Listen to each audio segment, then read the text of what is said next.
कल की क्लास में हम पढ़ चुके थे कि स्वर कितने प्रकार के होते हैं, वो टोटल 3 प्रकार के थे। अब हम बात करेंगे मात्रा के आधार पर स्वर। तो मात्रा के आधार पर अगर बात करें तो मात्रा के आधार पर स्वर 2 तरह के होते हैं। मात्रा का मतलब होता है कालमान, कालमान मतलब समय। तो हमने बात करेंगे ह्रस्व यानी कि लघु स्वर की।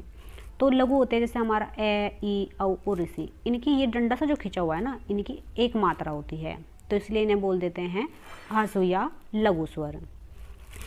इसी तरीके से जो दीर्घ यानी कि गुरु स्वर होता है, इनकी मात्रा होती है, ऐसा जो बना हुआ है इसकी मात्रा होती है, जैसे आ, ई, औ, ए, औ और। ये जो 7 वर्ण यहाँ पे लिखे हुए हैं इनको बोलते हैं दीर्घ स्वर या फिर गुरु।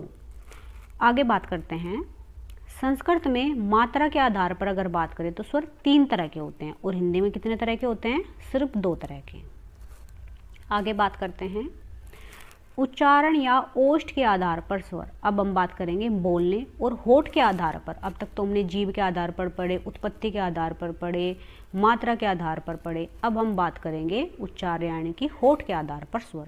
तो ये 2 तरीके के होते हैं, एक होते हैं आवर्तमुखी स्वर और दूसरे होते हैं वर्तमुखी स्वर। तो आवर्तमुखी स्वर क्या होते हैं? जिन स्वरों के उच्चारण में होठ गोलाकार अथवा वर्तमुखी नहीं होते, इस बात को ध्यान रखिएगा, नहीं होते, उन्हें आवर्तमुखी स्वर कहते हैं। यानी कि आवर्तमुखी का मतलब ये है, जैसे हम ए बोलते हैं, आ बोलते हैं, ई बोलते हैं, बड़ी ई बोलते हैं, ए बोलते हैं और आई बोलते हैं। ये जो 2, 4 और 6, ये जो 6 वर्ण लिखे हुए हैं ये आवर्तमुखी स्वर है। यानी कि जब हम बोलेंगे, बोल के देखो ए, तो हमारा होठ के जो शेप होगी वो गोल नहीं जाएगी, बल्कि हमारे लिप्स पीछे की ओर खींचेंगे। ए, आ, ई, आई। तो ये हमारे होठों की आकृति गोल ना बन के थोड़ी फैल जाती है, इसलिए इसको हम क्या बोलते हैं? आवर्तमुखी स्वर। देखो आगे लिखा हुआ है इसमें वर्तमुखी स्वर। वर्त का मतलब ही क्या होता है? गोल यानी कि सर्कल, जिसको हम बोल देते हैं।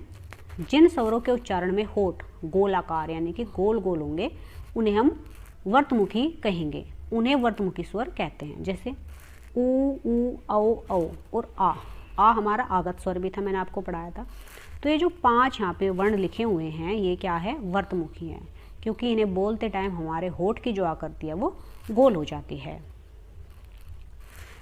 अब बात करते हैं हम मुख खुलने या मुख विवर के आधार पर स्वर। तो ये होते हैं 4 प्रकार के। जब हमारा मुंह खुलता है तो हमारा मुंह कैसा बन जाता है, कैसे हमारा मुंह खुलते टाइम, स्वर को बोलते टाइम कैसी आकृति बनती है, उसे बोलते हैं मुख विवर के आधार पर स्वर 4 होते हैं। जैसे संवर्त स्वर।